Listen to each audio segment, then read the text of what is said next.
Esa mañana mi esposa me miró con desprecio absoluto en el umbral del salón y me prohibió ir al cumpleaños de nuestro propio hijo, diciendo que solo habría gente importante y que mi presencia arruinaría la estética del evento. Yo estaba de pie frente al gran espejo del vestíbulo, ya enfundado en un traje a la medida que costaba una pequeña fortuna, ajustándome los gemelos con unas manos que después de 40 años de diseñar los cimientos de esta ciudad seguían siendo firmes. En la cama, justo a mis espaldas,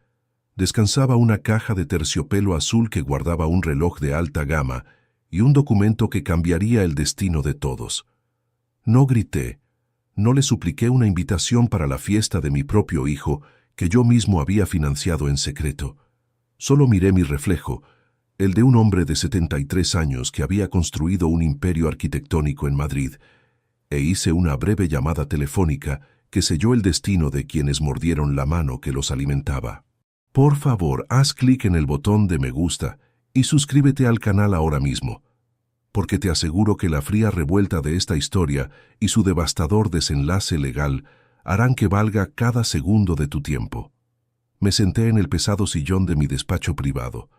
donde las paredes de madera noble absorbían el silencio gélido de una casa que de pronto se sentía completamente ajena. El aroma a café recién molido flotaba en el aire, pero no lograba disipar la opresión que se había instalado en mi pecho tras escuchar las palabras de Carmen. Ella se había marchado hacía apenas unos minutos, taconeando con soberbia por los pasillos de mármol, subiéndose al coche de lujo que yo mismo le había comprado para dirigirse al club privado donde celebrarían el cumpleaños número 32 de Mateo. Me quedé contemplando el sobre de piel que descansaba sobre mi escritorio de caoba, un mueble macizo que adquirí cuando mi estudio de arquitectura consiguió el contrato para edificar el complejo financiero más importante de la capital. Mis dedos, marcados por las líneas invisibles de miles de planos trazados a lápiz y tiralíneas, acariciaron el borde del papel. Era muchísimo dinero el que se movía a través de mis empresas, una fortuna en euros, que para la mayoría de las personas representaba el trabajo de 3 vidas enteras. Pero para mí eran los dividendos de una carrera dedicada al esfuerzo y a la precisión matemática. Carmen y Mateo se habían acostumbrado a la opulencia de una manera tan natural que habían olvidado por completo de dónde salían los fondos que sostenían sus delirios de grandeza. Confundieron mi discreción con ignorancia, asumieron que mi silencio era debilidad y que este viejo arquitecto ya no tenía la fuerza para vigilar los cimientos de su propia casa. La mañana avanzaba con un cielo gris y plomizo que amenazaba con descargar una tormenta sobre Madrid, reflejando con exactitud la frialdad que se había apoderado de mi mente. Recordé con una nitidez dolorosa el día en que decidí apartarme del foco público de la compañía, delegando ciertas funciones administrativas para pasar más tiempo en casa, creyendo que la jubilación me traería la paz familiar que tanto había pospuesto. Dejé que Carmen organizara eventos, que Mateo se paseara por los círculos más exclusivos usando mi apellido como una llave maestra,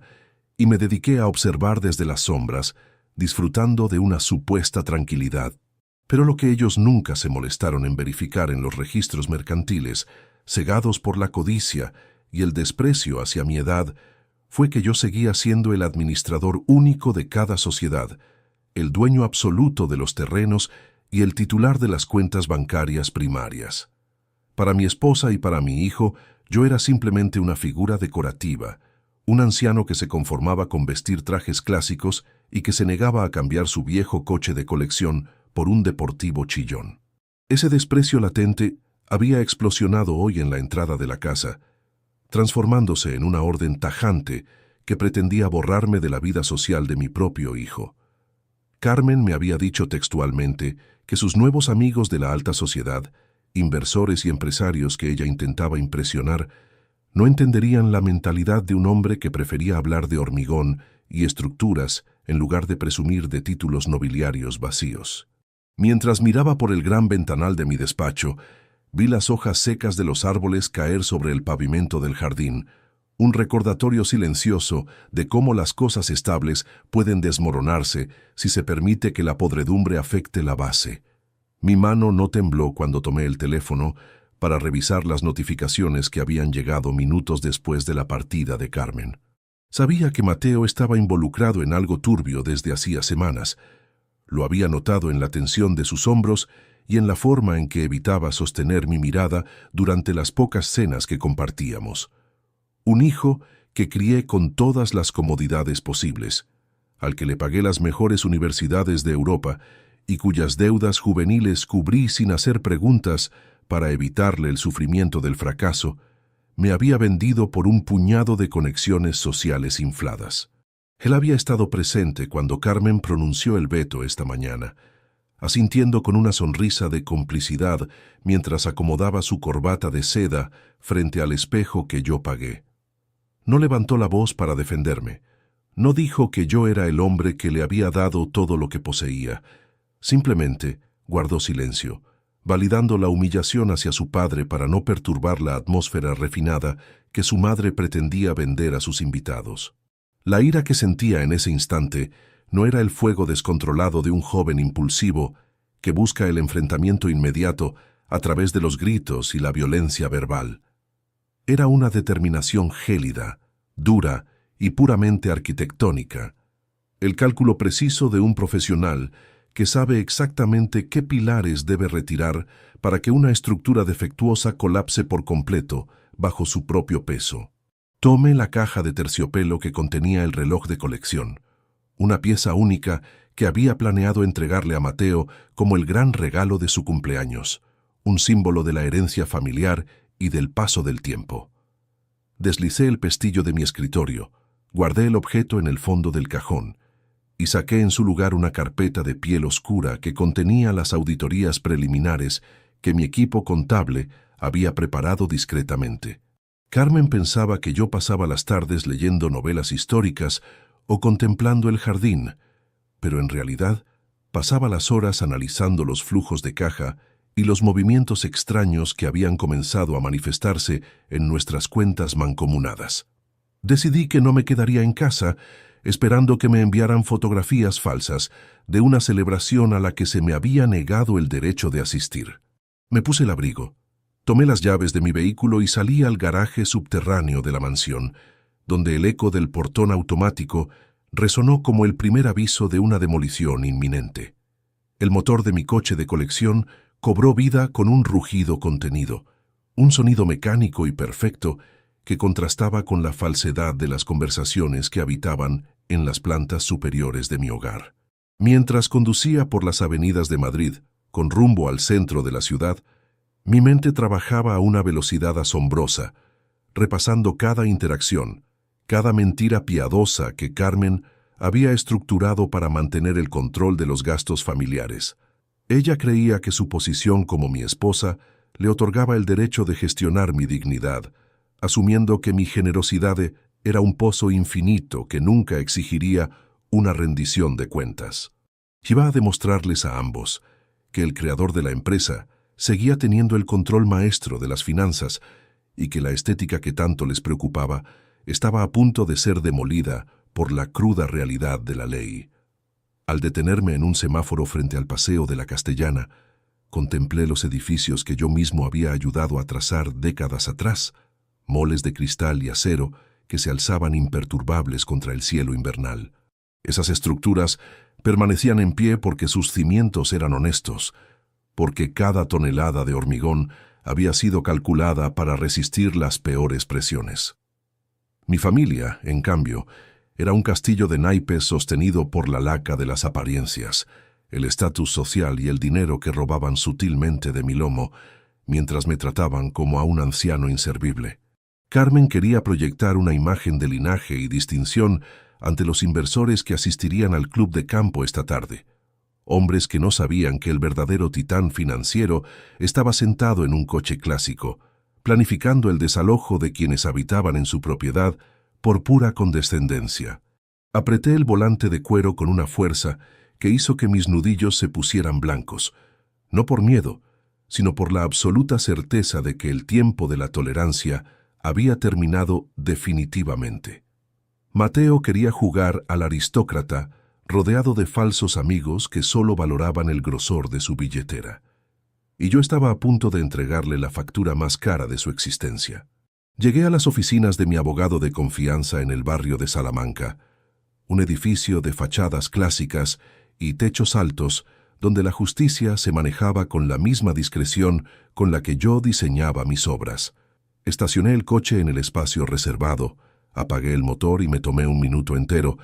para respirar el aire nítido de la mañana antes de cruzar las puertas de cristal. Sabía que al dar este paso no habría marcha atrás, que el puente familiar se quemaría por completo y que las consecuencias penales arrastrarían a Carmen y a Mateo al lodo de la realidad legal. Pero cuando un cimiento está podrido, cuando la base de una estructura ha sido carcomida por la deslealtad y el desprecio, un buen arquitecto no intenta colocar parches superficiales, ordena la demolición total. Caminé con paso firme hacia el ascensor, acomodándome el cuello del abrigo, listo para reunirme con el equipo legal y activar la maquinaria que desmantelaría la farsa de quienes pretendieron borrarme de mi propia vida. Esta tarde no habría espacio para el sentimentalismo paterno. El administrador único había regresado al tablero de juego y la primera pieza en caer sería la arrogancia de mi esposa. El sonido del ascensor abriéndose en la planta noble de aquel edificio del barrio de Salamanca interrumpió el murmullo de la secretaria, quien se levantó de inmediato al reconocerme. Caminé directamente hacia el despacho del fondo, donde Santiago Navarro ya me esperaba con 2 tazas de café humeante sobre una mesa repleta de archivistas y ordenadores encendidos. Mi nombre es Alejandro Vargas, tengo 73 años y he pasado las últimas 4 décadas de mi existencia diseñando las estructuras más complejas y emblemáticas de la geografía madrileña. Mi empresa, un referente en el sector de la arquitectura de alta gama, facturaba millones de euros al año, y mi cuenta bancaria personal era el reflejo de una vida entera dedicada a la disciplina y al esfuerzo inquebrantable. Carmen llegó a mi entorno hace 35 años, cuando yo ya gozaba de una posición consolidada en los círculos financieros de la capital. Era una mujer joven, deslumbrante, pero con una sutil ambición que en aquel entonces confundí con deseos de superación. Con el nacimiento de Mateo, mi generosidad se desbordó por completo, asegurándome de que a ninguno de los dos les faltara el menor de los lujos. Viajes en primera clase, estancias en resorts privados del Caribe, ropa de alta costura y vehículos deportivos de importación eran la norma cotidiana en nuestro hogar, todo financiado por los dividendos de mis contratos. Ellos asumieron de forma natural que el dinero brotaba de las paredes por arte de magia, olvidando convenientemente que cada céntimo que gastaban en sus almuerzos exclusivos procedía de mis planos y de las jornadas de trabajo que yo cumplía mientras ellos dormían. Carmen se encargaba de la vida social, organizando cenas benéficas y reuniones en clubes de campo, donde presumía de un estatus que no le pertenecía, mientras yo observaba desde un rincón con la tranquilidad del hombre que sabe lo que posee. Dejé que Mateo creciera rodeado de facilidades, pagándole la carrera en las instituciones académicas más prestigiosas de Europa y cubriendo sus desfalcos juveniles con un silencio protector para que el apellido no se viera manchado por sus malas decisiones. Nunca exigí muestras de agradecimiento desmedidas, pero jamás imaginé que esa opulencia que les otorgué terminaría por pudrir sus principios morales de una manera tan profunda. Para mi segunda esposa y mi único hijo, este viejo arquitecto se había convertido en un simple proveedor invisible, un cajero automático con canas que vestía trajes clásicos y manejaba una vieja berlina de colección por puro gusto. Consideraron mi falta de ostentación como un síntoma de decadencia mental, teorizando entre susurros que la vejez me estaba nublando el juicio y que ya no era capaz de entender el ritmo del mundo corporativo moderno. Hoy, esa condescendencia se había transformado en una humillación intolerable en el umbral de mi propia mansión, un decreto dictado por la boca de Carmen que pretendía borrarme de la celebración familiar para no incomodar a sus nuevos amigos adinerados.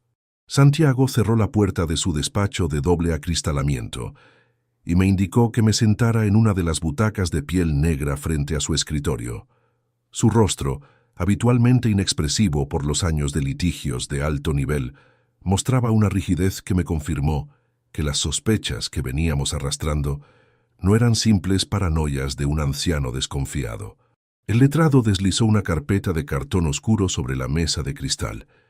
un documento que contenía los primeros rastros de una auditoría que habíamos iniciado hace 2 semanas en absoluto secreto.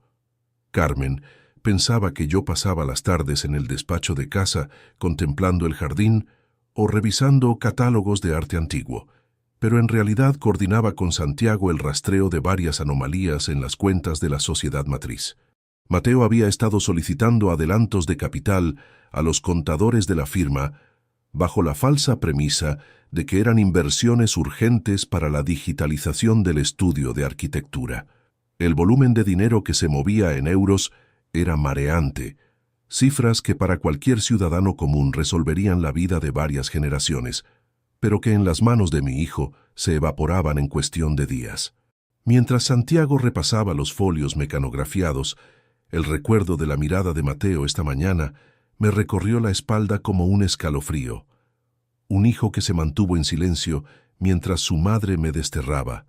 Un cómplice silencioso que prefería complacer los delirios de grandeza de Carmen antes que defender la dignidad del hombre que le había dado la vida. Apreté mis manos sobre el reposabrazos de la silla, sintiendo la textura del cuero bajo mis dedos, calejados por los años de obra y supervisión técnica en terrenos difíciles. Santiago levantó la vista, se quitó las gafas de lectura y me miró fijamente antes de pronunciar las palabras que cambiarían el tono de la jornada. El informe pericial que tenía sobre la mesa indicaba que se habían registrado movimientos de fondos sumamente irregulares desde la cuenta corriente principal de la promotora hacia una entidad bancaria extranjera. No se trataba de pequeños desvíos para cubrir caprichos de Carmen o compras de alta costura, sino de transferencias de capital que amenazaban la estabilidad de las reservas de la empresa. Mateo había tenido acceso al sistema de facturación electrónica durante mi periodo de descanso invernal, aprovechando mi confianza y mi aparente desconexión de los ordenadores del estudio. Mientras ellos disfrutaban de su almuerzo en el club privado, rodeados de senadores y falsos aristócratas que se reían de sus chistes, aquí en el centro de Madrid, la documentación legal empezaba a tejer una red que los atraparía sin remedio. El abogado encendió la pantalla de su ordenador y me mostró un gráfico financiero donde la línea de gastos de la cuenta compartida caía de forma vertical en los últimos 3 meses. Carmen había estado autorizando la emisión de pagarés a favor de una empresa de consultoría recién creada, una sociedad pantalla que no tenía oficinas físicas ni empleados registrados en la Seguridad Social. La dirección fiscal de esa supuesta compañía coincidía con un pequeño local abandonado en la periferia de la capital, un detalle que el equipo de Santiago había verificado ayer por la tarde. Mateo era el administrador de esa sociedad fantasma, utilizando la estructura para desviar dinero limpio en euros directo a cuentas particulares de las que yo no era titular. Todo se estaba ejecutando a mis espaldas, con una audacia que revelaba el desprecio absoluto que sentían por mi capacidad de reacción intelectual. Me consideraban un jubilado obsoleto, un hombre atrapado en los planos de papel del siglo pasado que no sabía cómo rastrear una transacción digital o descifrar un entramado societario moderno. Se sentían tan seguros de su jugada que ni siquiera se molestaron en borrar las huellas más evidentes de los servidores internos de la empresa. Santiago se inclinó hacia adelante, apoyando los codos sobre el escritorio, y bajó la voz para explicarme el siguiente paso de la investigación contable. Me advirtió que para presentar una querella criminal por apropiación indebida y falsedad documental, necesitábamos los documentos originales de autorización bancaria que Carmen guardaba en la caja fuerte de nuestra residencia. Aquella caja fuerte, oculta tras un panel de madera en el vestidor principal de la mansión, era el único lugar donde reposaban los contratos privados y los tokens de seguridad física que Mateo utilizaba para las operaciones de mayor envergadura.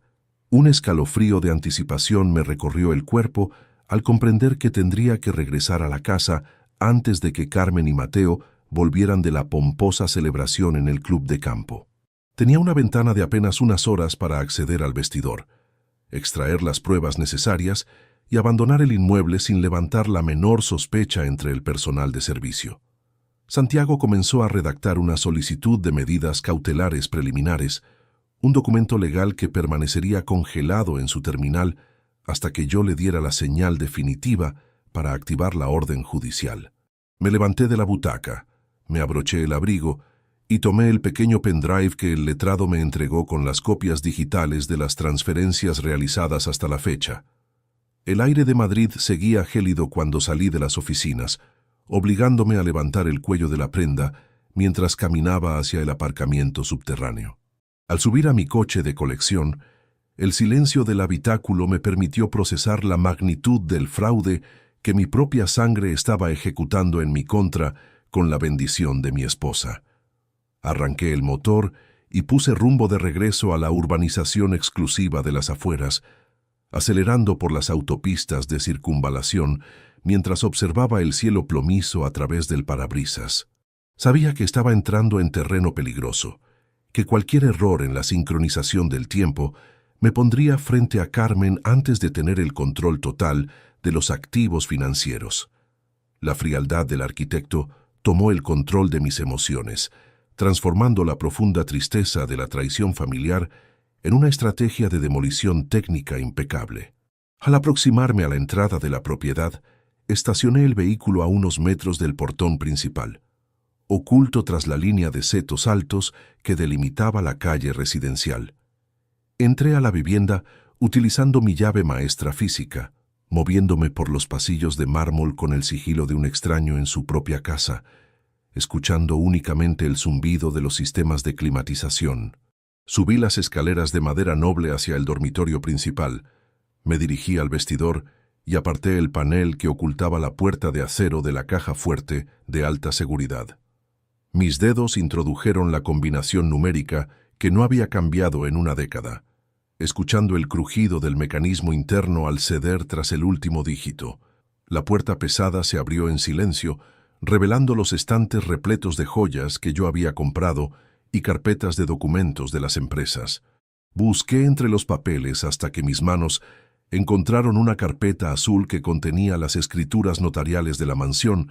y las autorizaciones bancarias firmadas con una caligrafía que parecía la mía, pero que yo jamás había trazado. Fue en ese instante, mientras analizaba los trazos perfectos de las firmas falsificadas bajo la luz del vestidor, cuando un sonido en la planta baja me obligó a contener la respiración de golpe. El eco sordo del portón del garaje automático, abriéndose, resonó en toda la estructura de la casa, indicando que alguien de la familia acababa de regresar de la fiesta mucho antes de lo previsto. El tintineo de las llaves arrojadas sobre la consola de mármol del vestíbulo retumbó con una nitidez espantosa en la planta alta. Me quedé completamente inmóvil dentro del vestidor,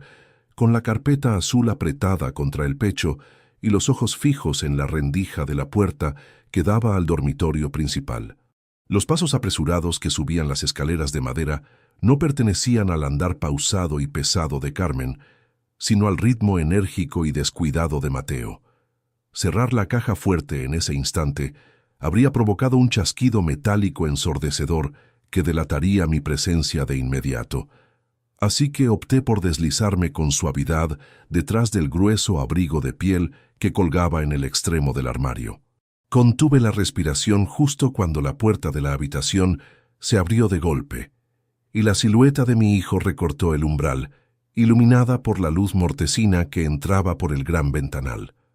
Mateo arrastró los pies hacia el escritorio del dormitorio, resoplando con evidente frustración, mientras rebuscaba entre los cajones con una urgencia que rozaba el pánico, murmurando maldiciones en voz baja. Estaba tan ensimismado en su búsqueda que no reparó en el ligero desajuste del panel de madera que ocultaba la caja de seguridad a escasos 2 metros de donde se encontraba parado. Sacó un fajo de facturas arrugadas de su chaqueta deportiva y las arrojó sobre la mesa, cogiendo un bolígrafo con una mano que le temblaba de manera ostensible antes de marcar un número en su terminal móvil. Escuché el tono de llamada a través del altavoz antes de que una voz áspera y desconocida respondiera al otro lado de la línea con un tono cargado de hostilidad. Mateo se pasó la mano por el cabello, se dio la vuelta quedando de perfil a mi escondite y comenzó a hablar con un susurro afilado que denotaba una desesperación absoluta. Le aseguró a su interlocutor que el asunto de la liquidación total de la deuda estaba en marcha, que ya había conseguido que Carmen autorizara los movimientos iniciales de las cuentas de la promotora. El hombre al otro lado del teléfono soltó una carcajada seca y le advirtió que el plazo de los 150.000 euros vencía esa misma semana y que no aceptarían más retrasos ni excusas burocráticas. Mi hijo tragó saliva, apretó la mandíbula con fuerza y juró que la operación del traspaso definitivo de los activos inmobiliarios se completaría antes del viernes, porque el viejo estaba completamente al margen de la gestión. La conversación se cortó de forma abrupta cuando Mateo colgó el aparato con brusquedad, dejando un silencio denso en la estancia que me permitió escuchar el latido desbocado de mi propio corazón. El peligro de ser descubierto en esa posición era máximo. Si él decidía colgar su chaqueta en el vestidor, se encontraría de frente con el dueño de la casa, sosteniendo las pruebas de su fraude en las manos. Mateo dio un paso hacia el armario, extendiendo el brazo para apartar las primeras prendas, un movimiento que amenazaba con exponer mi calzado detrás de la hilera de ropa de abrigo. En un acto de reflejo puramente estratégico, deslicé con el pulgar la pantalla de mi propio teléfono en el bolsillo, activando una alarma silenciosa de recordatorio diario que configuraba el sistema de riego automático del jardín exterior. Fuera de la casa, los aspersores de alta presión comenzaron a golpear con fuerza los cristales del porche trasero con un siseo constante que imitaba el inicio de una tormenta repentina.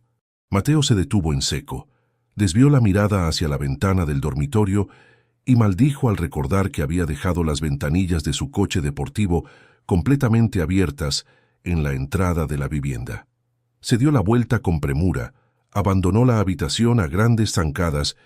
y bajó las escaleras a toda velocidad para evitar que el interior de su costoso vehículo se inundara con el agua del jardín. Aproveché esos valiosos segundos para salir de mi escondite con movimientos fluidos y precisos, empujando la pesada puerta de acero de la caja fuerte hasta escuchar el clic sutil del pestillo automático. Encajé el panel de madera en su ranura original, guardé la carpeta azul debajo de mi abrigo y salí del dormitorio principal utilizando la escalera de servicio que conectaba directamente con la cocina de la mansión. Crucé el pasillo lateral y salí al garaje subterráneo justo cuando escuchaba los gritos lejanos de Mateo en la entrada, reclamando al personal de mantenimiento por el supuesto fallo en el temporizador del riego. Subí a mi coche de colección, arranqué el motor sin encender las luces y salí de la propiedad con una marcha suave que se camufló perfectamente con el ruido ambiental de la supuesta tormenta exterior. Conducir de regreso al centro de Madrid, con aquella documentación en el asiento del copiloto, se convirtió en un ejercicio de frialdad extrema,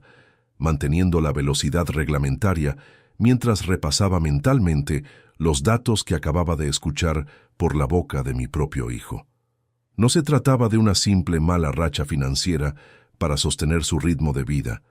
Mateo estaba metido en un pozo de deudas de juego que lo vinculaba con personajes sumamente peligrosos de la periferia. Al llegar al despacho de Santiago Navarro, arrojé las carpetas sobre el escritorio de cristal, con una firmeza que hizo que el letrado se levantara de su asiento de inmediato para encender las lámparas de inspección documental. El perito calígrafo que Santiago había citado de urgencia se sentó a nuestro lado, sacando una lupa de alta precisión y un escáner digital para analizar los contratos bancarios que Carmen había guardado con tanto celo. Revisamos las firmas una a una, comparando los trazos de mi rúbrica habitual con los documentos que autorizaban el desvío sistemático de fondos en euros hacia las cuentas pantalla de las Islas Caimán. El especialista dictaminó en menos de una hora que los trazos horizontales mostraban una uniformidad que delataba un proceso de reproducción digitalizada mediante una plantilla de alta resolución. Alguien había digitalizado mi firma real de un plano antiguo del estudio de arquitectura y la estaba aplicando de manera mecánica sobre los formularios de transferencia financiera de la promotora. Carmen aportaba los accesos institucionales, como mi cónyuge, y Mateo ejecutaba la validación técnica en los ordenadores de la compañía durante mis horas de descanso. La investigación adquirió un tinte mucho más oscuro cuando Santiago accedió a los metadatos de las transacciones digitales utilizando los códigos de auditoría que habíamos extraído de los servidores centrales de la capital. Descubrimos que las transferencias semanales de 60.000 euros no se limitaban a los últimos meses como pensábamos inicialmente. El goteo constante de capital se venía produciendo desde hacía 1 año y medio atrás. El montante total del desfalco ejecutado por mi familia superaba con creces la barrera del 1.000.000 de euros, una sangría económica que habría quebrado a cualquier empresa mediana que no contara con las reservas líquidas de mi firma. Mi hijo, el hombre al que introduje en el mundo de los negocios, con la esperanza de que heredara un legado limpio, había utilizado su conocimiento de la estructura empresarial para diseñar un canal de evacuación de capitales destinado a financiar su propia destrucción.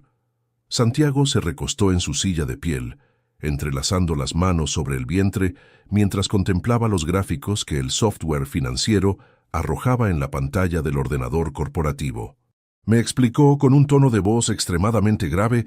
que la falsificación de firmas en documentos mercantiles y el desvío de fondos hacia paraísos fiscales constituían delitos de carácter penal que conllevaban penas privativas de libertad severas en el territorio español. Pero me advirtió que para blindar por completo la querella criminal ante la audiencia provincial,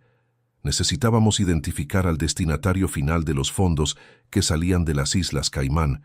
ya que el entramado societario de Mateo utilizaba una segunda capa de protección legal. El dinero no se quedaba en las cuentas caribeñas, se movía de inmediato hacia una tercera sociedad de responsabilidad limitada, cuyo registro mercantil permanecía oculto tras un fideicomiso gestionado por un bufete de abogados de Ginebra. Decidí que pasaría la noche en un hotel discreto del centro de Madrid, llamando a Carmen desde la recepción para inventar una excusa creíble sobre una supuesta cena de negocios de última hora con unos inversores del norte de España. Su voz al otro lado de la línea sonó extrañamente aliviada, despidiéndose con una amabilidad impostada que me confirmó lo incómoda que le habría resultado mi presencia en la casa tras la humillación de la mañana. Pasé las horas en vela dentro de la habitación del hotel, mirando las luces de la ciudad reflejarse en los cristales surcados por las primeras gotas de una lluvia real que comenzaba a limpiar la atmósfera de la capital. Recordé los años en que Mateo era solo un niño que corría por las obras de mis edificios con un casco de plástico, mirándome con una admiración que hoy comprendía que era tan falsa como los contratos que firmaba a mis espaldas. La tristeza se evaporó por completo antes del amanecer, dejando en su lugar la estructura rígida de una resolución implacable. Los despojaría de cada euro, de cada coche, de cada privilegio que utilizaron para alimentar su soberbia. A las 8 de la mañana del día siguiente, regresé a las oficinas de Santiago para revisar los avances del equipo de investigación tecnológica que había estado rastreando las comunicaciones de la sociedad pantalla de Mateo. Uno de los asistentes del bufete entró al despacho con un fajo de folios recién impresos, un reporte de conexiones IP que revelaba la actividad del ordenador personal de mi hijo durante las últimas 48 horas. Los datos mostraban que Mateo no solo había accedido al sistema financiero de la promotora para verificar el estado de las cuentas corrientes principales, sino que había realizado una consulta sumamente inusual en un registro externo. Había estado descargando los planos estructurales históricos de nuestra propia residencia familiar, prestando una atención desmedida a las especificaciones técnicas del subsuelo y a las líneas de suministro de gas de la vivienda. Santiago miró los documentos, frunció el ceño con evidente preocupación y deslizó una hoja adicional que contenía un correo electrónico interceptado de la cuenta de Mateo, cuyo asunto decía tratamiento definitivo. El mensaje, enviado a una dirección anónima que utilizaba un servidor encriptado, contenía una frase corta que hizo que el aire de la habitación se volviera completamente irrespirable. El primer intento falló por un imprevisto del tiempo, pero el sistema de ventilación de la planta baja estará listo este fin de semana. Un estridente bocinazo en la Gran Vía madrileña cortó la densa atmósfera dentro de mi berlina clásica justo cuando el semáforo se ponía en verde. Avancé lentamente entre el tráfico matutino, manteniendo la mirada fija en el asfalto mojado, mientras la carpeta con el informe de las conexiones IP descansaba sobre el asiento del copiloto, quemándome con su inquietante contenido. Había decidido regresar de inmediato a las afueras, al núcleo residencial donde se alzaba mi mansión, impulsado por una urgencia que ya no entendía de formalidades ni esperas legales. Aparqué el vehículo a 3 manzanas de distancia de la finca, ocultándolo bajo la sombra densa de unas encinas centenarias que bordeaban la avenida principal de la urbanización privada. Me aproximé a pie, protegido por un paraguas oscuro y el abrigo cerrado hasta el cuello, observando el perímetro exterior con la frialdad de un inspector técnico que evalúa los daños estructurales de una obra condenada al desastre. La verja de hierro forjado que delimitaba mi jardín estaba abierta de par en par, balanceándose ligeramente con el viento frío, un detalle insólito que rompió la rigidez matemática con la que siempre coordinaba la seguridad de mi hogar. Crucé el umbral de césped con pasos rápidos y silenciosos, rodeando la edificación hacia la parte posterior para evitar el gran ventanal del salón principal, donde el personal de servicio solía realizar las tareas de mantenimiento matutino. Al aproximarme a la zona de la cafetería exterior y los garajes, el eco sordo de unos golpes metálicos y el murmullo de varias voces masculinas me obligaron a pegarme contra la pared de piedra caliza de la fachada. Asomé la mirada con extrema precaución por el ángulo del porche, y lo que presencié en ese instante hizo que la sangre se congelara en mis venas de una manera definitiva. Un camión de mudanzas de gran tonelaje, desprovisto de logotipos comerciales o rotulación empresarial, estaba estacionado marcha atrás justo en la entrada del muelle de carga de mis almacenes privados. Mateo estaba allí, desprovisto de la chaqueta deportiva que vestía el día anterior,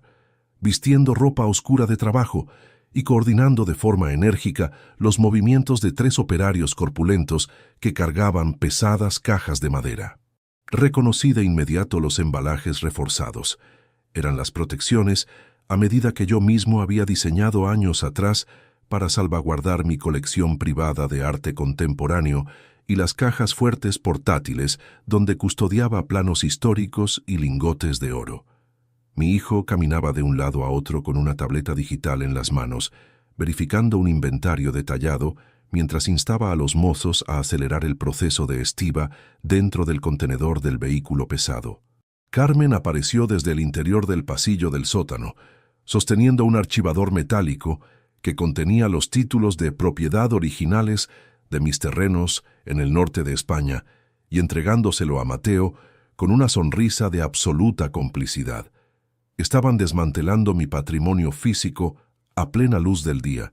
aprovechando mi supuesta estancia en el hotel del centro para vaciar la mansión de sus activos más valiosos y fáciles de colocar en el mercado negro. La audacia de la jugada revelaba que el tiempo se estaba agotando y que la farsa de la exclusión social del cumpleaños había sido solo la cortina de humo perfecta para sacarme del tablero de juego. Di un paso hacia adelante con la intención de irrumpir en el garaje y frenar el saqueo, pero el crujido involuntario de una rama seca bajo mi suela resonó como un disparo en el callejón lateral de la vivienda. Mateo detuvo su discurso en seco,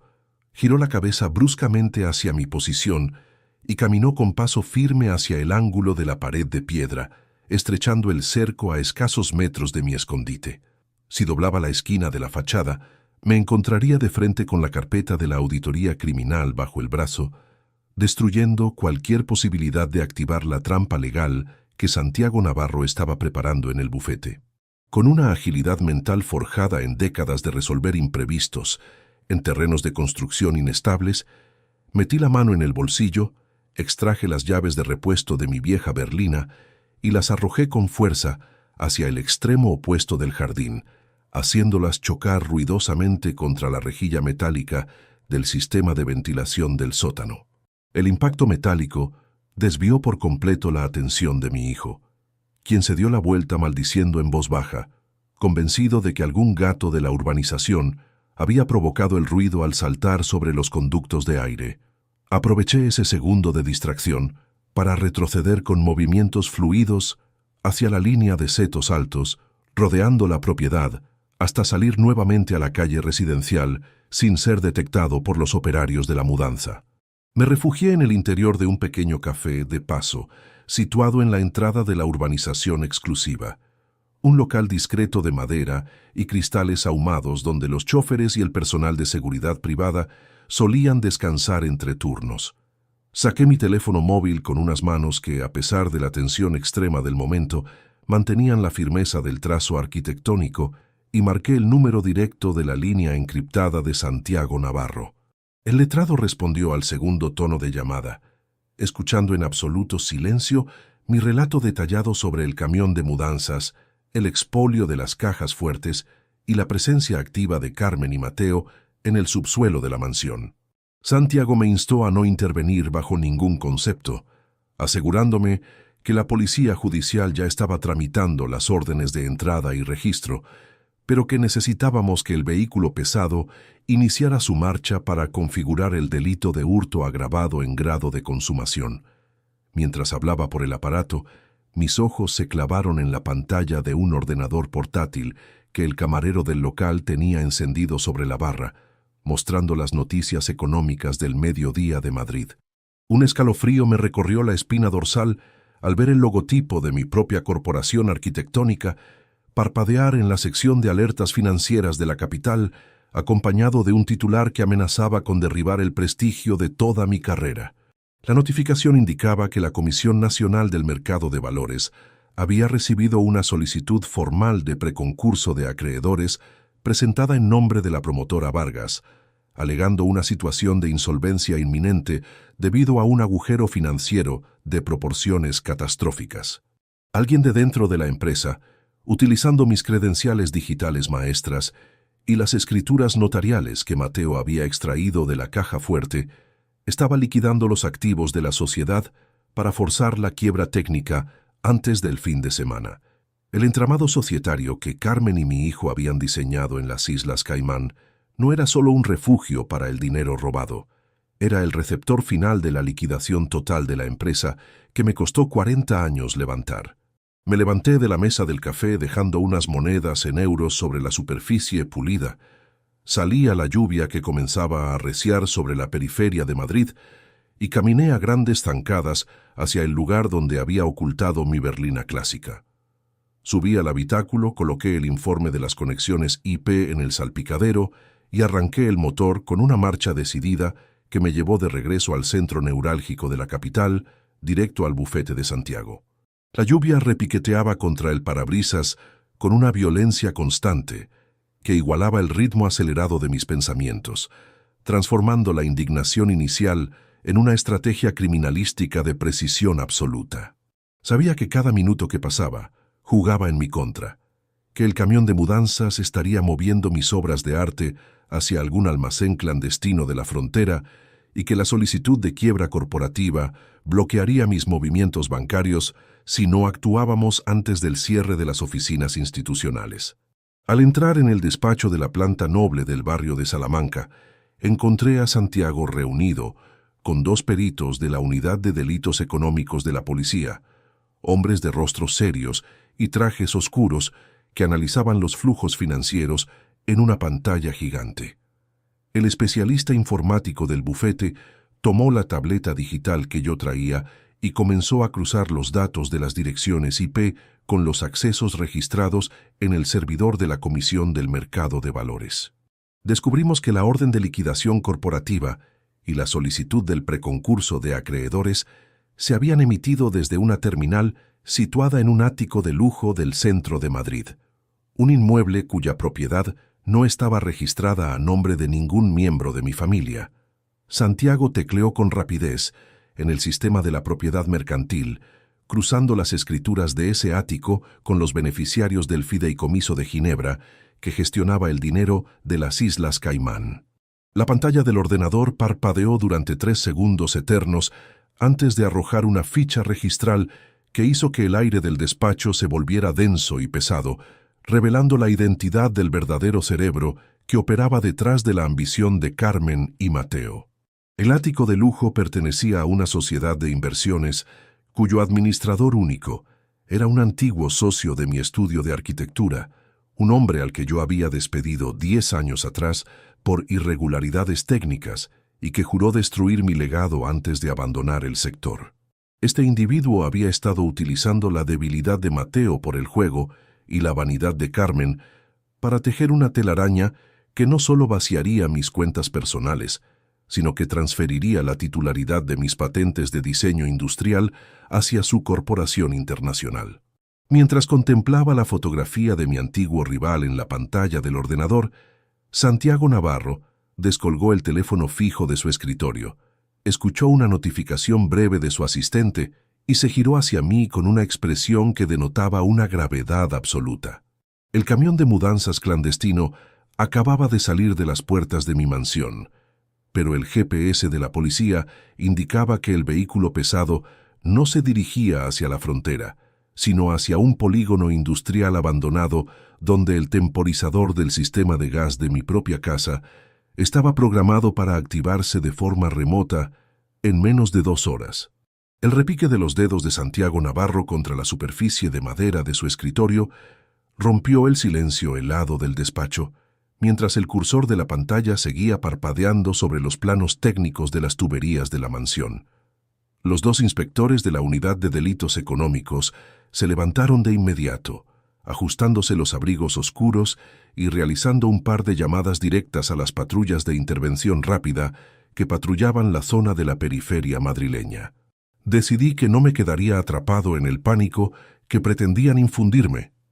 Con las alertas del sistema de ventilación y el temporizador remoto, un arquitecto de mi experiencia sabe perfectamente que el control de los flujos de un edificio siempre depende del conocimiento de sus puntos ciegos. Salimos del edificio de la planta noble del barrio de Salamanca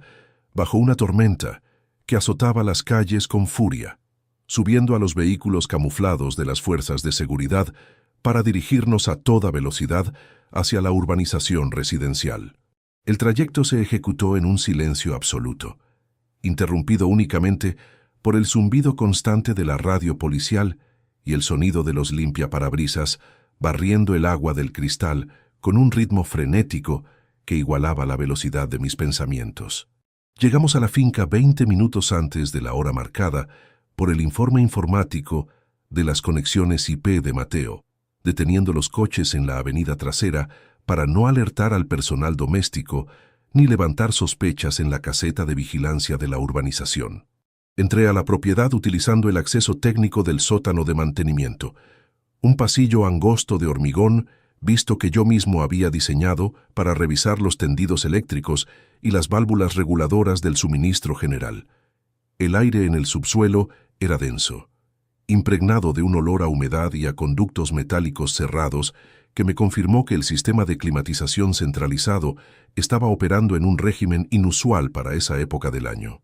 Avancé con rapidez hacia la sala de calderas, sosteniendo una linterna de mano que iluminaba los manómetros de presión y los paneles de control digital que Mateo había estado manipulando de forma remota desde el ático del centro de la capital. Allí, acoplado a la tubería principal de entrada de aire, descubrí un dispositivo electrónico ajeno al circuito original,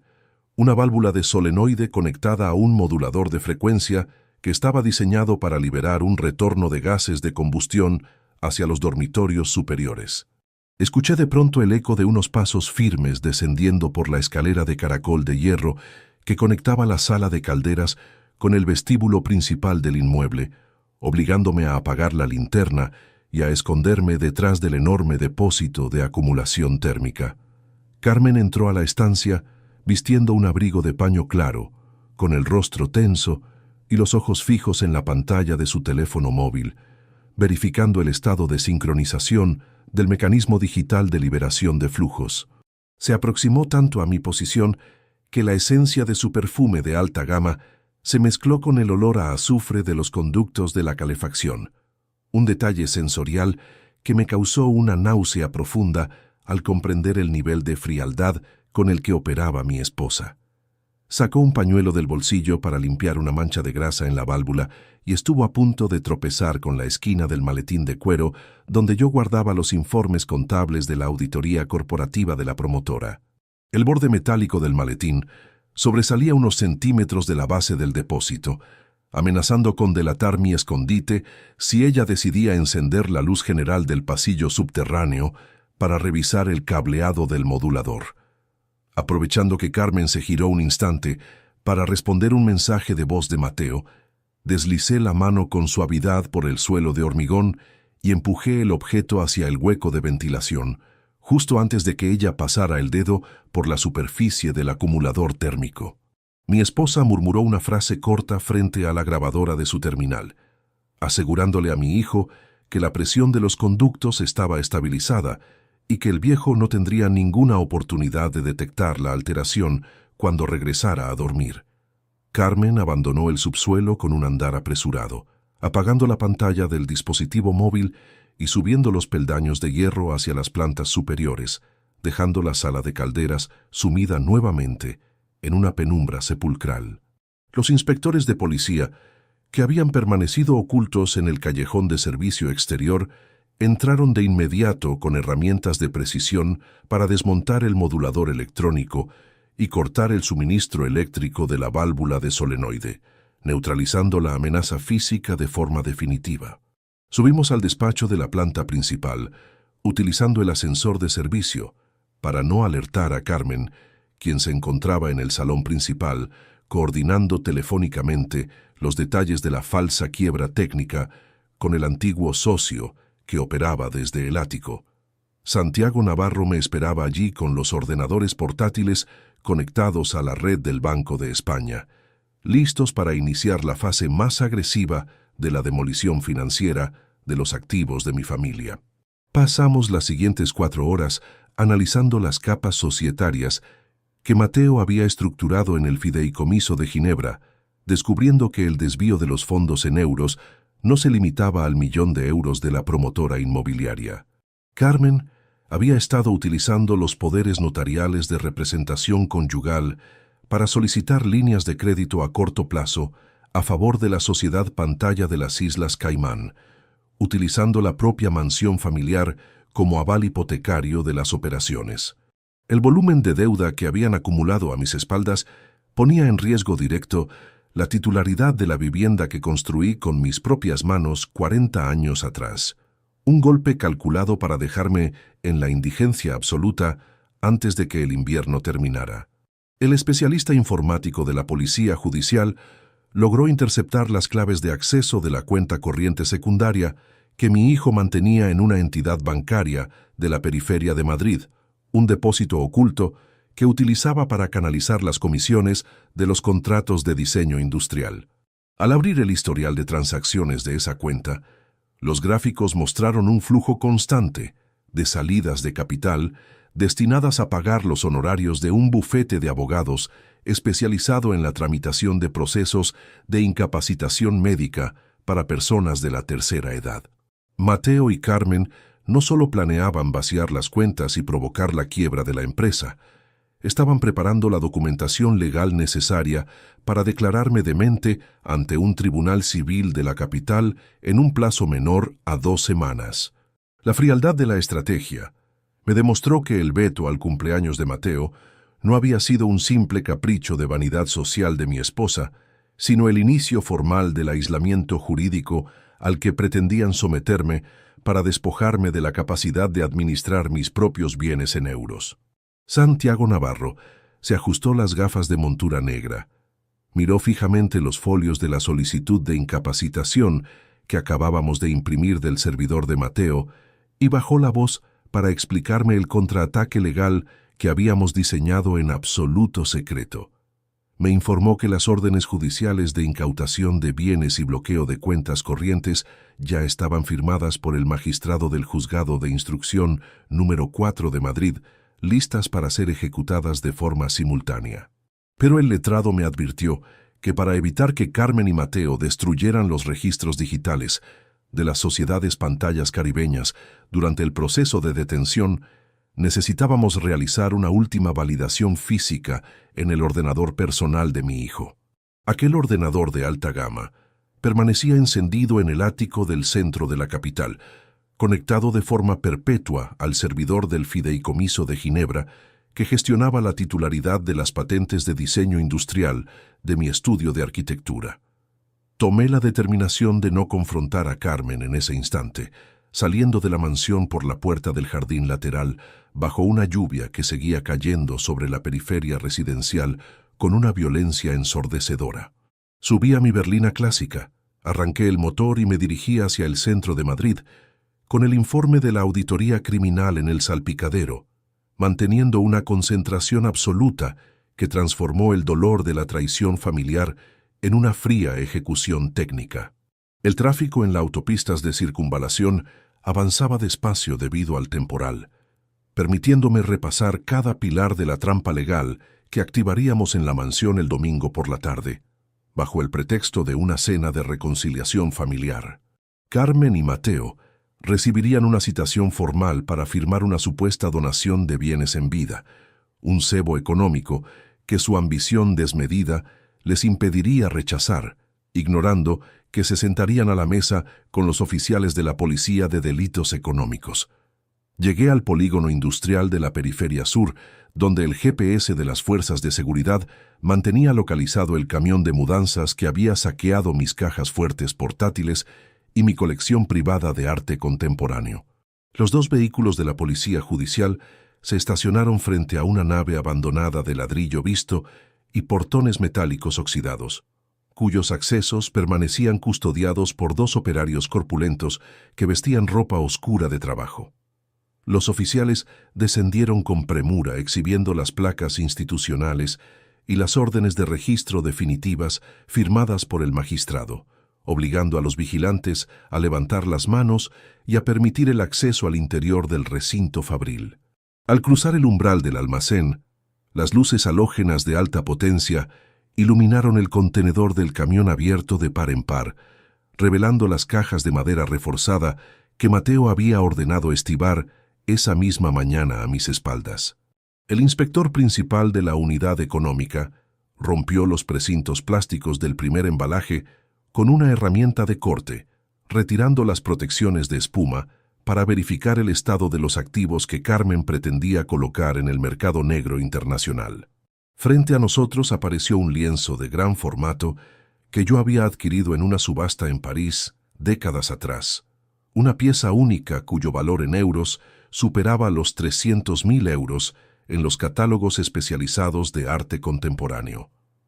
Pasamos las siguientes 2 horas inventariando cada cuadro, cada plano histórico del estudio de arquitectura y las 3 cajas fuertes portátiles que contenían los lingotes de oro de mis reservas líquidas personales. El saqueo patrimonial estaba completamente documentado por las actas policiales, configurando el delito de hurto agravado y apropiación indebida de forma incontrovertible para el proceso penal que se avecinaba. Mientras el equipo técnico terminaba de sellar el contenedor del vehículo pesado para su traslado a los depósitos judiciales del Estado, Santiago Navarro me llamó al teléfono móvil desde el bufete del barrio de Salamanca para comunicarme una novedad de última hora. El especialista informático del despacho había logrado desencriptar el último bloque de mensajes del servidor de la sociedad pantalla de Mateo, descubriendo un archivo adjunto que modificaba por completo el mapa de la conspiración familiar. No se trataba de una simple alianza económica con mi antiguo rival del estudio de arquitectura para quebrar la promotora inmobiliaria y apoderarse de mis patentes de diseño industrial de Madrid. El correo electrónico interceptado contenía un documento notarial preredactado con fecha del próximo lunes, una escritura de venta forzosa de la mansión familiar a favor de una corporación extranjera cuyo beneficiario final no era Carmen ni mi hijo Mateo, sino un nombre que hizo que el pulgar me temblara sobre la pantalla táctil de mi terminal móvil. Una persona cuya existencia yo había intentado borrar de mi memoria desde hacía 20 años y que ahora regresaba desde las sombras del pasado, corporativo para reclamar la destrucción total de mi apellido. Santiago Navarro tecleó una secuencia de comandos encriptados en su terminal financiera, haciendo que la pantalla del despacho principal parpadeara con una luz azulada que iluminó de inmediato nuestros rostros cansados. El reloj de la pared marcaba las 11 de la noche de un jueves que parecía no tener fin, y los informes de la auditoría criminal ya estaban impresos en carpetas de plástico selladas, listos para ser presentados ante el Juzgado de Guardia de Madrid. Activé la fase operativa del plan, llamando directamente al servicio de atención al cliente de la banca corporativa, utilizando mis credenciales biométricas maestras de administrador único para proceder al bloqueo absoluto de cada cuenta corriente en euros vinculada a Carmen y a mi hijo Mateo. Las transferencias semanales de 60.000 euros, los fondos desviados a las Islas Caimán y las líneas de crédito fraudulentas que utilizaban mi propia mansión residencial como aval inmobiliario quedaron congelados en un abrir y cerrar de ojos, cortando el flujo de oxígeno financiero que alimentaba la soberbia de quienes pretendían destruirme. Los inspectores de la Unidad de Delitos Económicos de la Policía Judicial tomaron asiento a mi lado para coordinar el despliegue del domingo por la tarde, un operativo encubierto que se camuflaría bajo el pretexto de una pomposa cena de reconciliación familiar en el comedor principal de la propiedad. Carmen y Mateo recibirían una notificación formal a través de un emisario privado del bufete, un cebo legal que les prometía la firma notarial de una supuesta donación de bienes en vida y el traspaso definitivo de las acciones de la promotora inmobiliaria,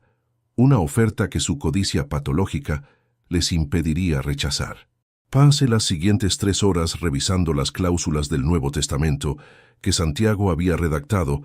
siguiendo mis instrucciones específicas, un documento de máxima firmeza jurídica que desheredaba por completo a mi descendencia directa y revocaba cualquier derecho conyugal de mi segunda esposa antes del amanecer. La mañana del viernes irrumpió en la capital con una niebla densa que borraba los perfiles de los rascacielos del Paseo de la Castellana, obligándome a conducir mi berlina clásica con extrema precaución hacia las oficinas centrales de mi propio estudio de arquitectura. Necesitaba realizar una última verificación en el ordenador de alta gama que Mateo utilizaba en el departamento técnico, buscando el rastro digital del misterioso personaje del pasado corporativo que Santiago había detectado en el fideicomiso de Ginebra. Crucé el vestíbulo de cristal del edificio corporativo, saludando al personal de recepción con la habitual cortesía del profesional retirado, fingiendo que venía simplemente a recoger unos bocetos históricos de mi colección privada de planos de papel. Al entrar al despacho técnico del subsuelo, la estancia permanecía sumida en un silencio absoluto, rota únicamente por el zumbido constante de los servidores de almacenamiento de datos de la Compañía de Madrid. Me senté frente al terminal de mi hijo, introduje la llave maestra digital que guardaba en mi llavero y comencé a descargar el historial de comunicaciones encriptadas de la plataforma de diseño industrial que utilizábamos para gestionar las patentes. Mientras la barra de transferencia de archivos avanzaba por la pantalla del ordenador, el eco de unos pasos apresurados en el pasillo exterior y el sonido de una tarjeta de acceso electrónico deslizándose por la ranura magnética de la puerta principal me obligaron a ponerme de pie de un salto. Mateo entró a la estancia hablando en voz alta por su terminal móvil, sosteniendo una taza de café en la mano izquierda y deteniéndose en seco al descubrir a su padre manipulando los servidores centrales de la firma. Su rostro pasó de la sorpresa inicial a una sospecha sumamente agresiva.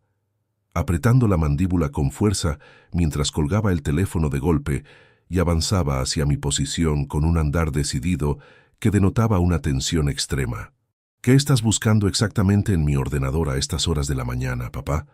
preguntó Mateo, con un susurro afilado que pretendía intimidar mi capacidad de reacción intelectual, fijando sus ojos inyectados en sangre en el pendrive conectado al puerto lateral de la máquina. La pantalla mostraba las carpetas ocultas de las transacciones caribeñas y el software de auditoría criminalística que Santiago Navarro me había instalado para el rastreo financiero del entramado corporativo. En un acto de reflejo puramente estratégico, forjado en décadas de resolver imprevistos técnicos en terrenos inestables,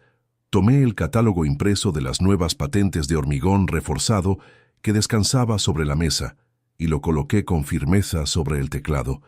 ocultando la pantalla táctil con los folios de los diseños industriales. Tu madre me comentó que estabas teniendo problemas para cargar los planos del complejo financiero de la capital en el sistema informático y vine a verificar si el servidor del subsuelo necesitaba una reconfiguración de la memoria física.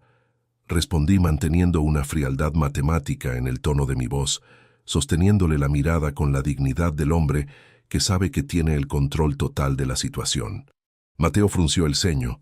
miró el fajo de papeles del catálogo de arquitectura, exhaló un suspiro cargado de condescendencia y retiró su mano del escritorio de forma pausada, convencido de que su viejo padre senil se había perdido simplemente entre los manuales técnicos del siglo pasado. No toques nada de los servidores, viejo. La informática moderna es demasiado compleja para ti y podrías borrar los contratos de los inversores internacionales que Carmen invitó al club de campo. Me soltó con un desprecio latente antes de coger sus documentos personales de un cajón y abandonar la estancia a grandes zancadas sin mirar atrás. Aproveché ese valioso segundo de distracción para extraer el pendrive con las copias digitales de las comunicaciones de Ginebra, cerrar la sesión del sistema operativo maestro de la compañía y salir del edificio corporativo por la puerta de servicio que conectaba con el aparcamiento subterráneo. Conducir mi vehículo clásico de regreso al despacho de Santiago Navarro se convirtió en un ejercicio de concentración absoluta, manteniendo una velocidad constante por las avenidas de Madrid, mientras el temporal de lluvia comenzaba a limpiar el ambiente de la capital. Sabía que cada pilar de la trampa legal funcionaba con una precisión milimétrica, que las patrullas policiales de delitos económicos ya estaban preparadas para el despliegue del domingo y que la arrogancia de mi familia los llevaría directos al colapso definitivo en el comedor de la mansión. Al llegar a las oficinas de la planta noble del barrio de Salamanca, arrojé los últimos archivos digitales sobre el escritorio de cristal, permitiendo que el especialista informático del bufete cruzara las claves de encriptación del fideicomiso suizo con los datos registrales históricos de mi antiguo estudio de arquitectura. La pantalla del ordenador parpadeó durante 3 segundos eternos antes de arrojar el historial completo de los correos electrónicos que vinculaban a Mateo con el beneficiario final de la escritura de venta forzosa de nuestra residencia familiar de las afueras. El nombre del titular del entramado societario extranjero apareció en letras mayúsculas de color rojo en la terminal de Santiago, confirmando una traición que superaba con creces las peores previsiones financieras del proceso penal que veníamos estructurando. No se trataba simplemente de un plan de Carmen y de mi hijo para despojarme de los millones de euros de la promotora inmobiliaria y encerrarme en un asilo de la periferia mediante una solicitud de incapacitación médica fraudulenta. El cerebro que operaba desde las sombras del fideicomiso de Ginebra, aportando los fondos en euros para cubrir las deudas de juego de Mateo y diseñando la quiebra técnica de mi corporación, era mi propio hermano menor, un hombre al que yo había desterrado del consejo de administración de la empresa familiar hacía 20 años, tras descubrir que había estado falsificando las actas notariales de las fundaciones del Estado. Él había regresado del anonimato internacional, utilizando la ambición desmedida de mi cónyuge y la debilidad de mi descendencia directa como las herramientas perfectas para ejecutar una venganza corporativa destinada a borrar mi apellido de los registros mercantiles de España. Santiago Navarro se recostó en su silla de piel, entrelazando las manos sobre el vientre, con una gravedad absoluta que transformó la atmósfera de la estancia en un silencio sepulcral, mirándome fijamente antes de descolgar el teléfono fijo de su escritorio, para realizar una llamada al magistrado del juzgado de instrucción. Me advirtió que la implicación de un familiar directo de primer grado en un entramado de delincuencia organizada internacional modificaba la calificación penal de la querella criminal, permitiendo al Estado español solicitar órdenes de detención inmediata a través de los canales de la Interpol en Suiza. Las piezas del tablero de ajedrez legal estaban dispuestas para la ejecución técnica de la jornada del domingo, configurando una red incontrovertible que atraparía a Carmen, a Mateo y a los activos financieros del Fideicomiso de Ginebra en una sola operación judicial de alta precisión. Decidí regresar a la mansión familiar el sábado por la tarde, ingresando por el portón principal con el coche de colección y fingiendo una actitud dócil y cansada ante el personal doméstico que se encargaba de preparar los arreglos florales del gran salón del inmueble. Carmen me recibió en el vestíbulo con una sonrisa de absoluta condescendencia, comentándome con una amabilidad impostada que Mateo había aceptado asistir a la cena de reconciliación familiar tras recibir la confirmación del emisario del bufete sobre el documento notarial de la supuesta donación de bienes en vida. Los observé desde la distancia corta, mientras nos sentábamos a cenar de forma ligera esa noche, contemplando cómo mi esposa y mi hijo intercambiaban miradas de triunfo absoluto por encima de la mantelería fina, convencidos de que este anciano arquitecto les entregaría las escrituras definitivas de su imperio arquitectónico en euros antes de que terminara el fin de semana. La tensión en la vivienda se volvió casi física durante las primeras horas del domingo de Madrid,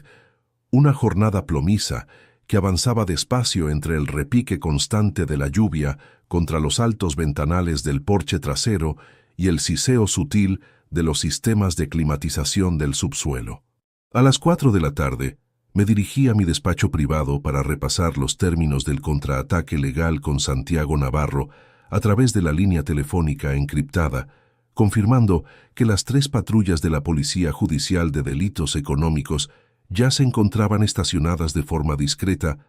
a 2 manzanas de distancia de la finca residencial. Todo el perímetro de la mansión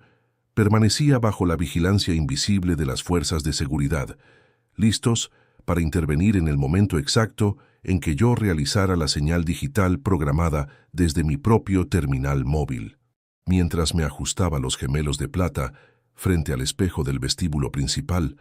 ya ataviado con el traje clásico que costaba una pequeña fortuna, escuché un ruido sutil e inusual proveniente del conducto de ventilación lateral que conectaba mi despacho privado con el sótano de mantenimiento de la planta baja. Me aproximé al panel metálico de la pared de madera noble, agachando la cabeza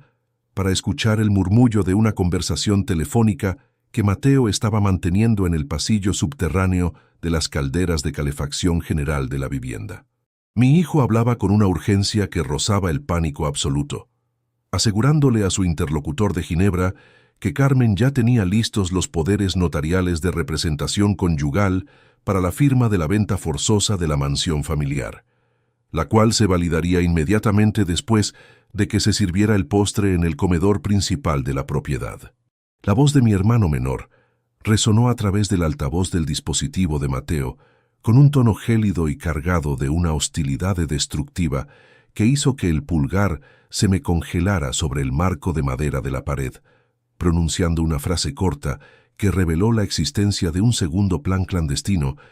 que Carmen ignoraba por completo y que amenazaba con alterar de forma trágica el desenlace de la cena legal. Asegúrate de que el viejo firme cada folio antes de que la presión de los conductos de la sala de calderas alcance el nivel crítico, porque he ordenado la transferencia de los fondos en euros a un tercer fideicomiso y el camión de mudanzas no dejará ningún rastro de vuestra existencia en Madrid una vez que la estructura de la casa colapse. El tintineo de las copas de cristal de Bohemia, al chocar contra la bandeja de plata que sostenía el camarero contratado, fue el sonido exacto que dio inicio formal a la velada en el gran comedor de la mansión. Carmen terminaba de alisar el mantel de lino blanco con una sonrisa de absoluto triunfo, mientras Mateo ocupaba su asiento a mi izquierda con una rigidez que denotaba la mezcla de nerviosismo y codicia que consumía sus entrañas. El reloj de la pared avanzaba inexorablemente hacia las 8 de la tarde del domingo. Una jornada donde la lluvia persistente seguía golpeando los cristales exteriores de la finca con una fuerza desmesurada que camuflaba el despliegue policial en los alrededores.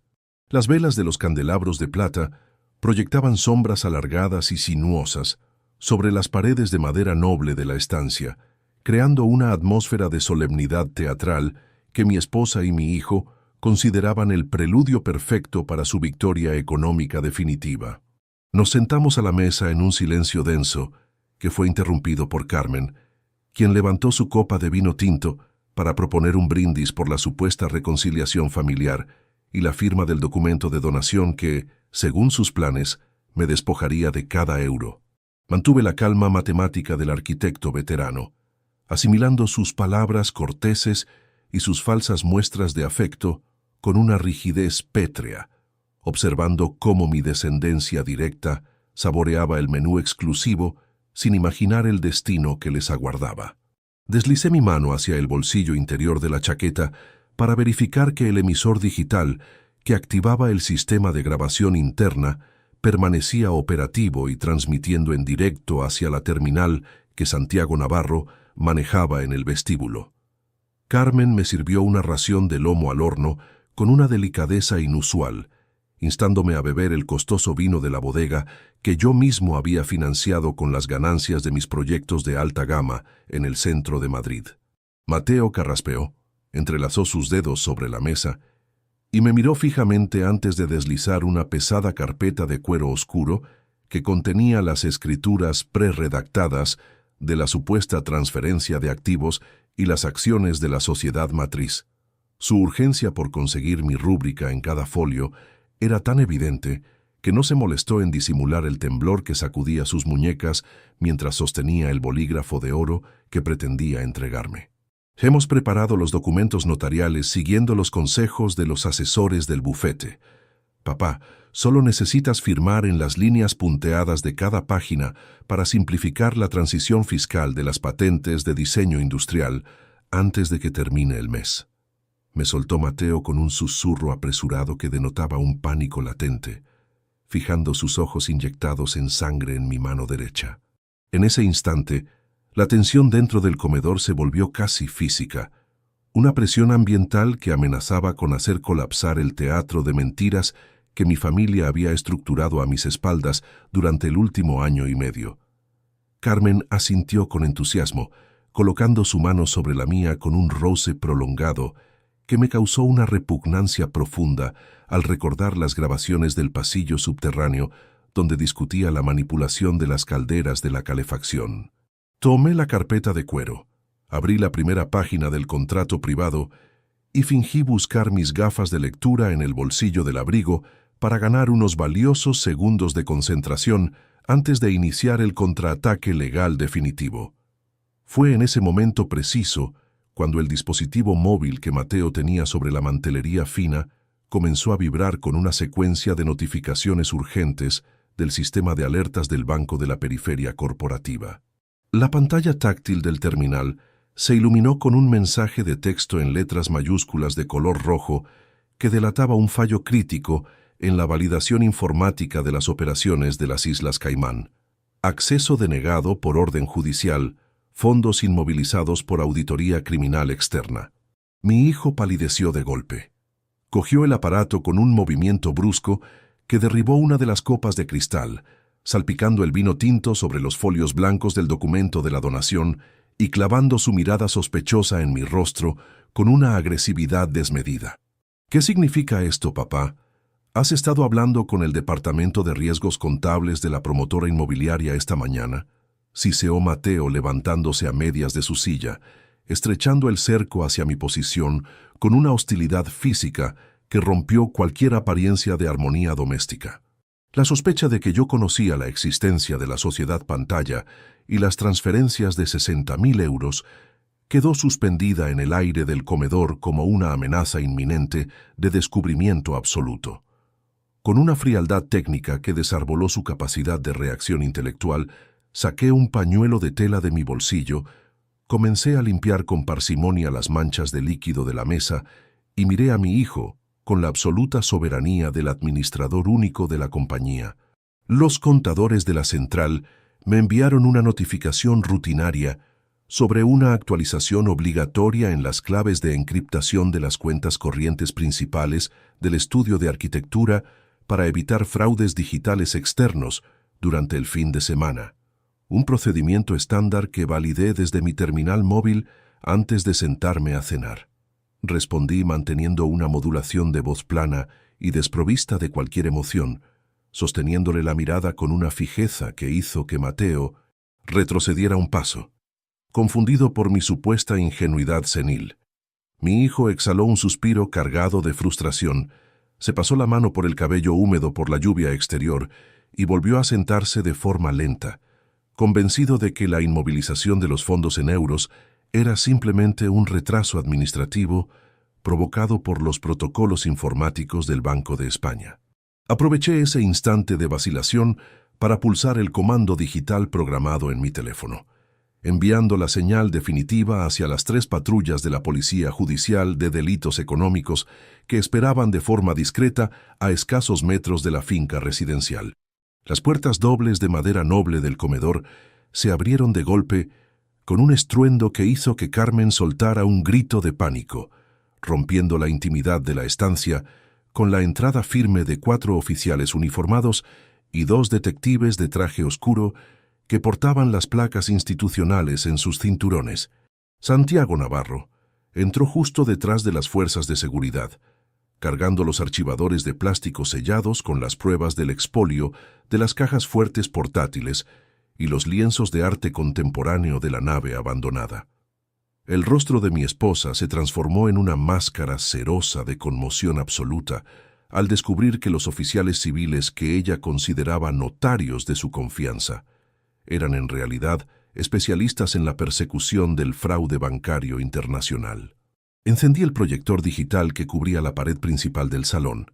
mostrando en alta definición los gráficos de las auditorías contables de Ginebra, las firmas falsificadas mediante la plantilla informática y los videos del sótano donde Mateo coordinaba el desvío de los capitales de la empresa. Las mentiras de mi familia quedaron expuestas ante las actas judiciales con una lucidez devastadora que borró cualquier asomo de soberbia de sus expresiones de forma inmediata. El detective principal avanzó hacia la mesa, desplegó las órdenes de entrada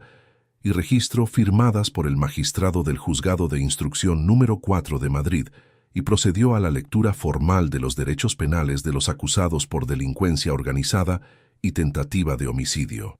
El clic metálico de las esposas de acero cerrándose alrededor de las muñecas de Carmen y Mateo resonó en la habitación silenciosa con la finalidad mecánica de una sentencia irrevocable que desmantelaba su imperio de apariencias en euros. Mateo se desplomó de rodillas sobre el suelo de madera de la mansión, llorando de forma descontrolada mientras el oficial le sujetaba los brazos hacia la espalda, suplicando un perdón patético que contrastaba con las burlas que profería en los servidores informáticos sobre mi supuesta demencia senil. Carmen clavó sus ojos llenos de un odio puro y sin máscara en mi traje clásico, soltando maldiciones airadas contra mi letrado antes de ser guiada de forma firme hacia el vestíbulo por la oficial de la Policía Judicial de la capital. La caída de los antagonistas principales se ejecutó con la precisión milimétrica de un plano arquitectónico bien diseñado, dejando los escombros de la traición familiar esparcidos entre los platos de la cena fría que nadie había llegado a saborear en toda la noche. Mientras los vehículos de las fuerzas de seguridad encendían las luces rojas y azules en la entrada del jardín residencial, pintando las ventanas del inmueble con destellos rítmicos y caóticos que anunciaban el fin de la farsa de mi matrimonio, Santiago Navarro se aproximó a mi escritorio con expresión sombría. El letrado descolgó el teléfono móvil encriptado del bufete, escuchó una transmisión de voz urgente proveniente de la unidad policial que custodiaba el ático del centro de Madrid y se giró hacia mí con una rigidez que alteró el aire de la estancia. La detención de Carmen y Mateo era total en el territorio español y las medidas cautelares de embargo inmobiliario ya estaban inscritas en los registros notariales del Estado para salvaguardar la mansión familiar del fraude del fideicomiso de Ginebra. Pero antes de dar la orden de retirada a las patrullas del vestíbulo, Santiago deslizó sobre la mantelería ensangrentada de vino tinto una última transcripción de mensajes de texto en tiempo real que su especialista informático acababa de interceptar de la cuenta oculta de mi hermano menor, un texto de extrema gravedad que reveló que la detención de los activos caribeños había desencadenado una respuesta destructiva de consecuencias imprevisibles. El camión de la mudanza que custodiaba mis lingotes de oro de la periferia sur se encontraba en movimiento hacia un destino desconocido del norte de España, escoltado por un vehículo de gran cilindrada cuyo conductor portaba una autorización notarial falsificada para proceder a la venta inmediata de las patentes de diseño industrial de toda mi corporación. El vapor denso de mi taza de café recién hecho se elevaba perezosamente en el aire frío de la mañana, empañando ligeramente el gran ventanal del salón que daba al porche trasero de la propiedad. Un silencio absoluto envolvía ahora las estancias de mármol de la mansión residencial, un contraste brutal y sanador frente al caos de luces rojas y azules de la policía judicial que apenas unas noches atrás pintaba las fachadas del jardín de las afueras. Me encontraba solo, sosteniendo la cerámica caliente con unas manos curtidas que habían recuperado la firmeza matemática de sus mejores años profesionales, contemplando cómo el sol del amanecer comenzaba a limpiar los restos de la tormenta que azotó la capital durante el fin de semana. Santiago Navarro había trabajado sin descanso durante las últimas 48 horas para consolidar el contraataque legal, asegurándose de que cada pilar del fraude corporativo diseñado por mi familia quedara completamente desmantelado ante los tribunales de Madrid. El camión de mudanzas clandestino que transportaba mis lingotes de oro y mi colección privada de arte contemporáneo había sido interceptado por las patrullas del Estado en una estación de servicio de la autopista del norte, frustrando la huida logística de los operarios de mi hermano menor. La intervención de las fuerzas de seguridad en el polígono industrial permitió recuperar hasta el último plano histórico del estudio de arquitectura, bloqueando de forma definitiva la venta fraudulenta de las patentes de diseño industrial hacia el entramado de Ginebra. Mi mente repasaba los acontecimientos recientes con la rigidez técnica de un inspector estructural que evalúa el terreno tras un colapso controlado, asimilando la desaparición de quienes habitaron en esta vivienda bajo el manto de la hipocresía social. Carmen y Mateo permanecían en el centro penitenciario de la periferia bajo prisión preventiva, sin derecho a fianza, una medida cautelar dictada por el magistrado del juzgado de instrucción número 4 debido al evidente riesgo de fuga que presentaban sus conexiones bancarias en las Islas Caimán. Cumpliendo con el cronograma legal que había diseñado junto a mi letrado de confianza, firmé la revocación inmediata de los poderes notariales de representación conyugal y la exclusión irrevocable de mi descendencia directa de las actas de herencia de la compañía. Establecí un plazo improrrogable de 48 horas para que los abogados de la defensa retiraran las pertenencias personales legítimas de Carmen de las habitaciones superiores, clausurando los vestidores y cambiando los códigos de acceso electrónico de toda la finca. La asignación mensual de 5.000 euros que Mateo utilizaba para financiar sus delirios de grandeza y cubrir sus deudas de juego de 150.000 euros fue cortada de manera permanente en los servidores de la promotora inmobiliaria, dejándolo desprovisto de cualquier oxígeno financiero en los registros institucionales de España. Decidí realizar una última visita a las dependencias policiales de la capital antes de que los expedientes de la querella criminal fueran trasladados formalmente a la audiencia provincial para la apertura del juicio oral por delincuencia organizada. Me escoltaron por un pasillo angosto de hormigón visto y paredes grises que olía a desinfectante industrial, un entorno despojado de los lujos y las comodidades que este viejo arquitecto había financiado pacientemente durante 3 décadas. Al entrar a la pequeña sala de visitas compartimentada por un cristal de alta seguridad, un custodio uniformado hizo pasar a Mateo, quien vestía un mono gris reglamentario que le colgaba holgado de un cuerpo visiblemente demacrado por los días de reclusión. Mi hijo se sentó lentamente frente a mí, con una rigidez que denotaba una quiebra emocional absoluta, mostrando un rostro pálido surcado por las lágrimas y una semana de barba descuidada que borraba cualquier rastro del ejecutivo arrogante que se paseaba por el club de campo de Madrid. Levantó el auricular del teléfono interno con una mano que le temblaba de forma ostensible, apretando la frente contra la superficie acrílica mientras intentaba encontrar una justificación para la traición sistemática que ejecutó a mis espaldas. «Papá, tienes que escucharme, te lo suplico». Carmen me presionó para que firmara los formularios digitales de las Islas Caimán, porque los hombres del juego me tenían amenazado y no sabía cómo salir de ese pozo financiero, imploró Mateo con un susurro quebrado que resonó a través del altavoz del aparato con el tono de un niño asustado que busca el refugio del padre al que intentó destruir. Aseguró que nunca pretendió que el sistema de retorno de gases de la sala de calderas causara un daño real, que todo había sido una estrategia de manipulación de mi hermano menor para forzar mi reclusión en un asilo de la periferia mediante la solicitud de incapacitación médica. Lo miré desde arriba en absoluto silencio, manteniendo una fijeza en los ojos que reflejaba la madurez del hombre que ha aprendido a distinguir los defectos de los cimientos antes de que la estructura completa se venga abajo por el peso de la corrupción moral. Pagué cada una de tus deudas juveniles por amor a este apellido, Mateo, cubriendo tus desfalcos con un silencio protector para evitarte el sufrimiento del fracaso en los negocios de la capital. Pero hoy te toca pagar las tuyas ante la rigidez de la ley, respondí manteniendo una modulación de voz plana, desprovista de cualquier asomo de ira o sentimentalismo paterno. Le aclaré que el perdón que había firmado ante el notario de Santiago Navarro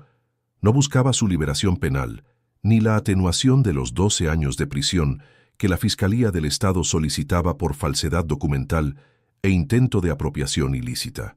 Perdonaba la traición únicamente para liberar mi propia mente del veneno de la indignación familiar, reclamando la soberanía absoluta sobre mi tiempo y sobre los millones de euros que construí con el sudor de mi frente mientras ellos conspiraban en el salón de casa. Colgué el auricular del teléfono magnético sin esperar a escuchar sus nuevos sollozos. Me di la vuelta con paso firme y abandoné los calabozos de la delegación central sin mirar atrás ni una sola vez a través del cristal unilateral de la estancia. Al salir a la luz del mediodía del centro de Madrid, el aire de las avenidas se sentía limpio y renovado, marcando el inicio formal de una etapa de mi existencia donde las apariencias sociales ya no tenían ningún espacio en mi agenda cotidiana. Regresé a mi despacho del estudio de arquitectura de la Gran Vía para formalizar mi renuncia definitiva a los cargos honoríficos de la promotora inmobiliaria, delegando la gestión operativa en un consejo de administración externo compuesto por profesionales independientes de intachable trayectoria. Decidí destinar los fondos recuperados del Fideicomiso Suizo de Ginebra a la creación de una fundación técnica que otorgaría becas completas a jóvenes estudiantes de arquitectura que carecieran de los recursos económicos en euros para financiar sus proyectos universitarios. Pasaba las tardes coordinando el diseño de un pequeño centro comunitario en un barrio humilde de la periferia, utilizando ropa de trabajo cómoda y planos de papel trazados a lápiz que me devolvieron la conexión con la honestidad del hormigón y el acero estructural. Mi nombre es Alejandro Vargas, tengo 73 años de edad y hoy he vuelto a tomar el tablero de dibujo para levantar un legado que permanezca en pie porque sus bases son verdaderas y limpias. Caminé de regreso hacia mi coche de colección estacionado frente al Parque del Retiro, respirando el aroma de los árboles húmedos mientras los ciudadanos paseaban con la tranquilidad de una rutina que ya no guardaba amenazas ocultas tras los paneles de madera de los armarios. Santiago Navarro me envió una notificación de texto a mi terminal móvil, confirmando que las autoridades de Suiza habían validado la orden de detención internacional contra mi hermano menor, congelando sus depósitos bancarios en Ginebra antes del cierre de los mercados financieros europeos. La red judicial se había cerrado con una perfección matemática que devolvía el equilibrio a la historia de mi apellido, demostrando que la frialdad del arquitecto veterano había sido la herramienta de precisión adecuada para demoler el complot organizado por la codicia de Carmen. Me subí al habitáculo de la berlina clásica. Encendí el motor con un rugido perfecto que hizo eco en la avenida arbolada y puse rumbo hacia la mansión residencial de las afueras con la mente puesta en los nuevos planos de hormigón. La vida real rara vez ofrece la satisfacción de una simetría exacta, pero cuando los cimientos de un hogar se limpian de la deslealtad mediante la firmeza de la justicia, el resultado final es una estructura inquebrantable que resiste el paso del tiempo con la dignidad del creador que sigue construyendo. Al aproximarme al portón de la finca, introduje el código de seguridad biométrico en el poste metálico de la entrada, observando cómo las hojas de hierro forjado se abrían en absoluto silencio para permitir el paso de mi vehículo clásico hacia el garaje del subsuelo. Aparqué junto al muelle de carga que 2 días atrás albergaba el camión de las mudanzas clandestinas, subí las escaleras de madera noble hacia la planta principal y me serví una última taza de café caliente antes de encerrarme en mi despacho privado a repasar las líneas técnicas de la fundación. La lluvia había cesado por completo sobre la periferia de Madrid, dejando un cielo limpio de nubes que inundaba las estancias de mármol con una luz dorada que marcaba el inicio de una etapa de paz absoluta y reconciliación con mi propio pasado profesional. Me senté en el pesado sillón de caoba, abrí la ventana para dejar entrar el aire fresco de la tarde y coloqué la carpeta de la auditoría criminal en el fondo del archivador de acero, archivando de forma definitiva la peor pesadilla de mi existencia familiar. Fue en ese instante de tranquilidad perfecta, mientras descorchaba el bolígrafo de oro para firmar los estatutos del centro comunitario, cuando un parpadeo inusual en la pantalla de la terminal de control del sistema de climatización del sótano me obligó a detener el trazo de la rúbrica de golpe. La luz indicadora de la presión de los conductos de la sala de calderas, que el equipo técnico de la Policía Judicial supuestamente había neutralizado tras retirar el modulador electrónico de Mateo, comenzó a subir de forma vertical en el monitor digital del despacho, activando una secuencia de comandos automatizados de emergencia cuyo origen geográfico no se registraba en Madrid ni en Ginebra, sino en una terminal móvil oculta dentro de las propias paredes estructurales de la mansión familiar, cuya cuenta atrás marcaba apenas 60 segundos antes de liberar la verdadera trampa que mi hermano menor había programado en absoluto secreto para asegurar que nadie saliera con vida de esta cena. Si te gustó esta historia, dale like al video, suscríbete al canal y comparte tus impresiones en los comentarios. Para escuchar la próxima historia, haz clic en la caja de la izquierda. Gracias por vernos.